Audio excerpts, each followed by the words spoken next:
A seguir, Viração, uma realização Projeto Chique Chique e Visão Mundial.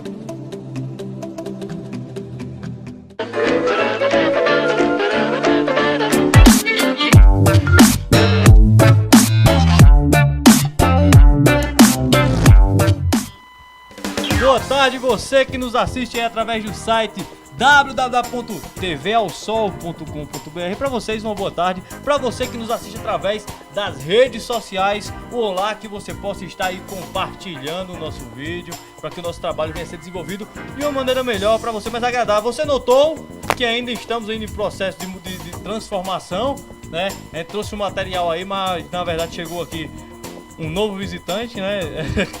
Cruzou o nosso destino lá, cruzou com um companheiro da gente, o Francisco. Ele está aqui, ele que é Felipe. E Felipe, aqui não é o programa do João Kleber, vou até deixar de falar um pouquinho rápido, porque ele tem uma vida mais mansa, né, Felipe? Boa tarde. Pega o mic que... Boa tarde, como é que Boa você tarde. tá? Beleza? Beleza pura. Quantos anos tu tem? Eu tenho 28 anos e sou de São Paulo, sou fotógrafo e decidi percorrer o Brasil de bicicleta para produzir um documentário sobre o uso da bike. Então, assim, por cima, essa é a minha história. Tu tem quantos anos mesmo? 28. 28 anos. Felipe, aí, qual é a cidade lá de São Paulo que tu nasceu? São Paulo, capital mesmo. Capital mesmo.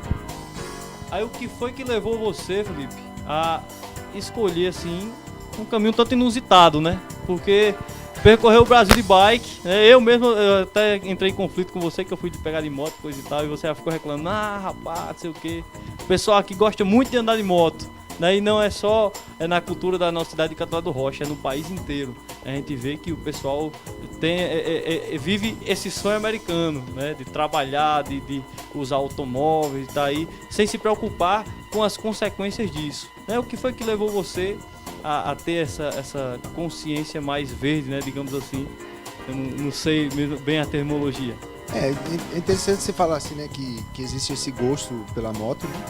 Mas se você observar um pouco mais estruturalmente o Brasil, assim, existe uma necessidade, né, de veículos automotores. Para o uso rural, assim, ele faz muito sentido, né?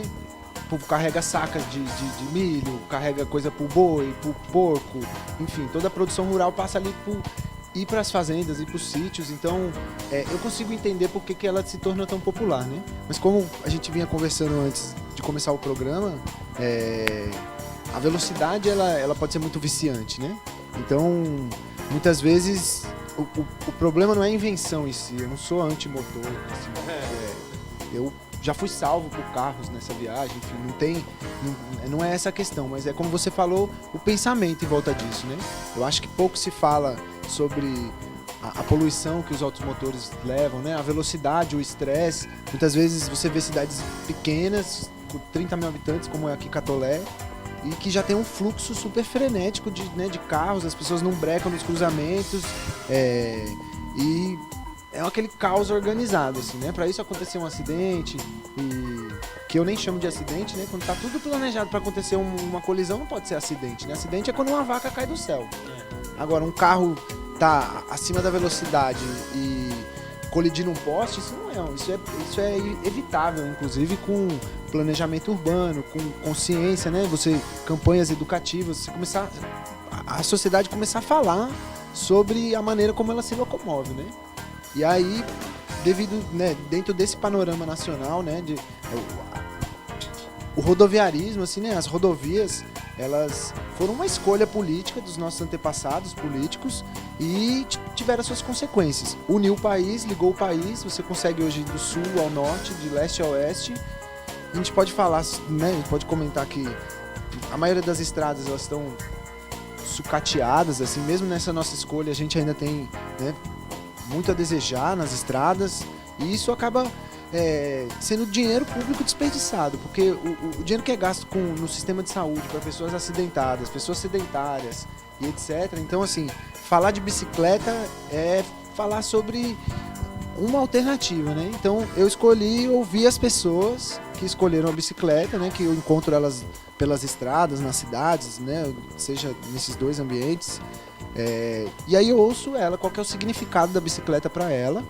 E a ideia é coletar depoimentos suficientes para produzir um livro de retratos com esses personagens, com essas pessoas que eu encontrei e deixar um registro documental, né? Um livro serve para isso, para passar ideias para frente e que todos esses retratos possam mostrar que o Brasil tem muitas bicicletas e que ela já foi, ela fez parte desses últimos 100 anos do Brasil, ela faz parte da nossa história, da construção das cidades e ainda é muito utilizada. Hoje tem o boom da mountain bike, né? A região aqui é impressionante o número de pessoas praticantes de mountain bike, né? Grupos organizados e inclusive eu agradeço muito os grupos aqui da região, porque né, se não fosse ele eu não tinha conhecido tantas pessoas, não estaria aqui conversando, né?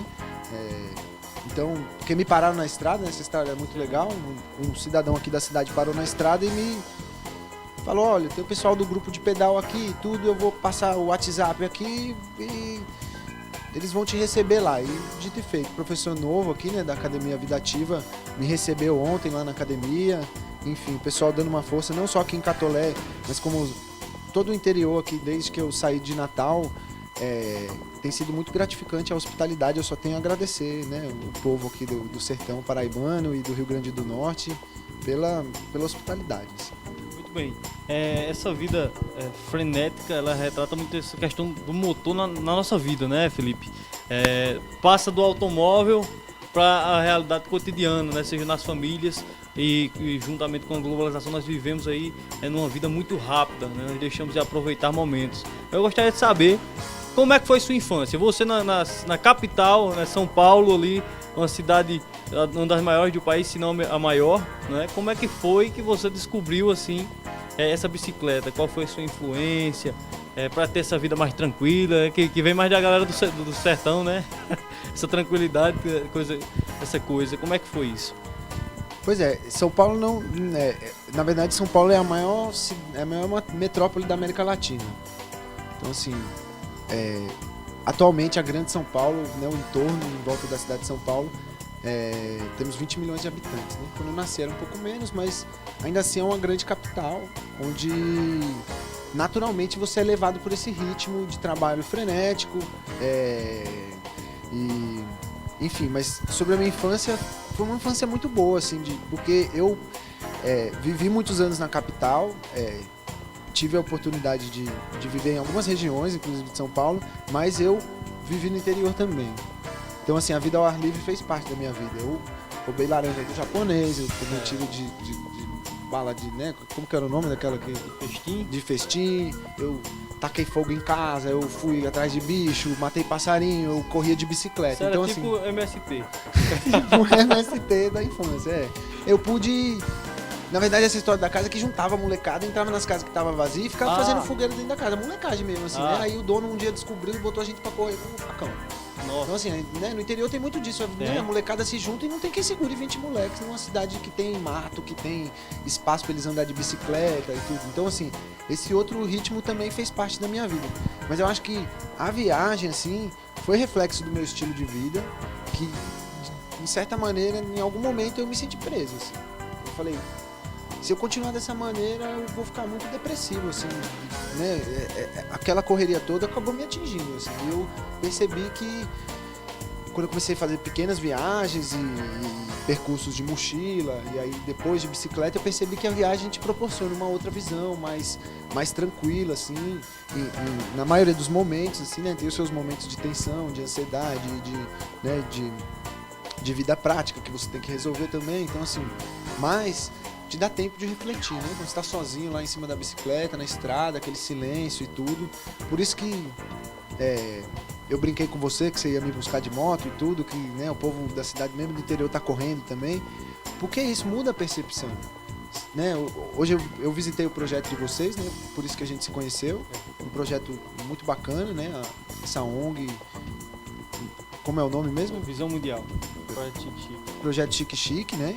E que trabalha ali a questão de ecologia e educação de crianças, né? Muito bacana. Só que como eu fui de carona de moto, alguém me levou, eu tive que ir antes de poder ver de verdade, conversar com as crianças e conversar com vocês com mais calma e tudo. Então, assim, é sobre isso que eu tô falando, entendeu? É sobre o tempo de... Eu acho que a maior troca do viajante é o tempo livre. Se alguém me convidar para ir numa televisão, eu posso ir. Se alguém me convidar para ir para um sítio, eu posso ir. Então, assim, com tempo. Eu gosto de fazer as coisas com tempo. Quando a gente fica muito apressado, eu sinto que eu tô perdendo alguma coisa, né? Assim como eu perdi a oportunidade hoje de curtir mais as crianças e... Enfim. Mas faz parte, né? E a gente vai aprendendo a lidar também com essa... com essa correria, assim. Eu acho que a gente tem que ter sabedoria para poder encontrar o próprio ritmo, não deixar as coisas se atropelarem, né? Isso tudo a viagem tem me dando, assim, né? Tenho ficado mais manso. Mas mais ou menos também, assim, eu acho que a gente é o que a gente é, né? A gente vê até aqui no sertão hoje, a chuva, antigamente ela propiciava uma coisa muito boa, que era a colheita. Ainda propicia. Hoje ela tem propiciado momentos como esse, porque quando chove aqui geralmente falta energia, né? Como tem costume, a rede elétrica, alguns fios caem, e aí quando falta energia é o momento que o pai e a família ali tem aquele momento de conversa, né? De sentar na área, de acender vela, de conversando e tal, porque a globalização suga muita gente, a gente cria muitos compromissos, e isso é uma barreira, Felipe, que eu queria perguntar para você, porque eu acho que a parte mais difícil de tudo é você abdicar, né, dos seus compromissos lá na sua cidade. Você com certeza estudava, né? Namorava? Não, mais ou menos, né? E aí como é que foi quebrar dar esse primeiro passo, né? Qual foi a viagem maior que você fez, assim, que você disse, não, dá pra fazer isso com as ferramentas que eu tenho? É engraçado você perguntar isso, porque muitas pessoas durante o caminho, assim, relatam que... quando eu me aposentar, eu vou fazer o que você tá fazendo. Então, né... se eu tivesse muito dinheiro, eu ia fazer o que você está fazendo. E é isso, foi um parto, assim, na verdade. Assim, demorou, eu comecei a falar que eu ia. E aí eu entrei no meu último emprego dizendo que eu ia sair. Falei, tenho 2 anos para trabalhar aqui, depois eu vou fazer uma viagem. E eu quero aqui para estacionar um pouco e, enfim, me preparar. E aí houve essa preparação interna, eu acho que ela é mais interna do que estrutural. Porque o resto é coisa prática, comprar bicicleta, pesquisar bicicleta, enfim, os equipamentos de acampamento, de fotografia para o documentário. E aí, depois desses 2 anos de incubação, vamos chamar assim, eu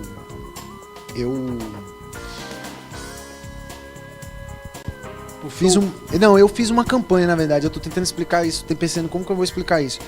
Existem sites na internet onde, por exemplo, o projeto Chique Chique, por exemplo, isso é aberto a qualquer tipo de projeto cultural e ação. Chama financiamento coletivo. Ele é como uma vaquinha na internet, né? Todo mundo já participou de uma rifa, por exemplo, na vida, né? Então, assim, é uma maneira colaborativa de você arrumar apoio financeiro para um projeto cultural, artístico, cidadão, enfim. No caso do meu, um documentário fotográfico. O que eu vou produzir? Um livro. Então a minha ideia foi, eu vou reservar esse livro para as pessoas que acreditam no projeto assim como eu acredito e juntar o dinheiro, fazer a viagem e no final produzir esse livro e entregar para as pessoas que me apoiaram. Então isso aconteceu no começo do projeto, aí eu arrumei dinheiro para mais ou menos 1 ano e viajei 1 ano e meio.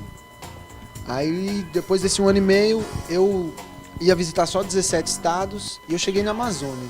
E a Amazônia me tocou muito, assim, eu fiquei muito apaixonado pela Amazônia e decidi nacionalizar o projeto e visitar toda a Amazônia e o Nordeste e o Centro-Oeste, que já estava mais ou menos nos planos. E aí eu rumei pela Amazônia, tudo, e tenho me mantido com a ajuda do povo, né? Inclusive eu quero deixar registrado mais uma vez meu agradecimento a todas as pessoas que já apoiaram o projeto, reservaram o livro, que compram as camisetas, enfim, que fazem doações para o projeto, que articulam pousos, né? Que arrumam lugares para eu falar do projeto também, divulgar ele, e toda essa colaboração é o que me dá energia, assim, porque tem uma parte fadigante, tem uma parte de acúmulo, de você querer descansar e parar quieto num canto, e eu me fiz essa proposta, então me dá uma força, assim, ser um projeto colaborativo e tudo isso, né? Então, sobre como foi mais ou menos isso, né? Foi dessa maneira que eu estou viabilizando o projeto. Legal. Você falou que conseguiu dinheiro para 1 ano e viajou 1 ano e meio. Isso foi um recurso que você soube economizar? Você fica em pousadas, você dorme debaixo de pé de juazeiro, como é que fica? Não, se tiver 2 pedaços de pau assim que for coberto, uma corrente de água limpa, é tudo que eu preciso. Mas existe muita hospitalidade no Brasil, assim, eu acho que a gente sempre foi um povo, que andou muito e sempre migrou e foi de um lugar pro outro, e né, essa é a nossa história, né? Um povo vem de um lugar e, enfim, e vai pro outro. Então, eu acho que por mais que tenha um medo coletivo, devido a tudo aquilo que a gente tava falando, né, assim, essa violência latente que parece que quando as pessoas falam de violência, eu começo a relembrar isso que a gente tava conversando. Não existe violência maior do que você estar andando numa cidade, falar bom dia pra alguém, a pessoa empinar o nariz e não te responder. Te tratar como diferente porque você tá vestido com uma roupa qualquer, ou porque a sua barba não tá feita. Então, assim, existe isso também, mas a maioria das pessoas são muito hospitaleiras, assim. As pessoas veem o valor da viagem, veem, enfim, as vozinhas, elas super... As mães, né, dos amigos que vai conhecendo, elas super simpatizam, assim, querem me dar comida a todo custo, me engordar. E isso é muito gratificante, assim, Mas foi, respondendo a pergunta mais objetivamente, foi uma mistura de economia com essa ajuda das pessoas, porque viajar de bicicleta é muito barato, assim, né, comparado a qualquer outro tipo de viagem, é uma viagem muito barata, assim, porque só o fato de não ter combustível fóssil para você comprar, o fato de você estar disposto a fazer acampamentos e dormir em lugares onde normalmente você não dormiria, e enfim, tem que saber viver a abundância e a escassez, né? Tem os 2 momentos, a vida sempre tem isso, e a viagem não é diferente. Então, viver os 2 momentos, assim, então acaba que você tem um estilo de vida um pouco menos oneroso do que quando você tá parado numa cidade, enfim, você acaba... É mais oneroso ficar parado do que andando, assim, de certa maneira, né? Então é a mistura das 2 coisas, assim, né? De uma economia com a ajuda das pessoas mesmo. Muito bem, então vamos aí para o final desse bloco, vamos faturar um pouquinho, né? O pessoal tava reclamando, né, Felipe? Que só tinha propaganda do programa começar. Pois é, eu quero mandar um abraço para todos os meus amigos que estão vendo pelo Facebook, eu tô com muita saudade de vocês, gente. Obrigado por estar. Muito bem. Pessoal, vamos aí para um breve intervalo, daqui a pouco a gente volta, né, para falar um pouco mais com o Felipe aqui, esse guerreiro que tem aí cortado o país em 2 rodas, né? Então, fique conosco e até daqui a pouquinho. Pode soltar, Evandro Braz. Você está assistindo Viração, realização, visão mundial e projeto Chique Chique.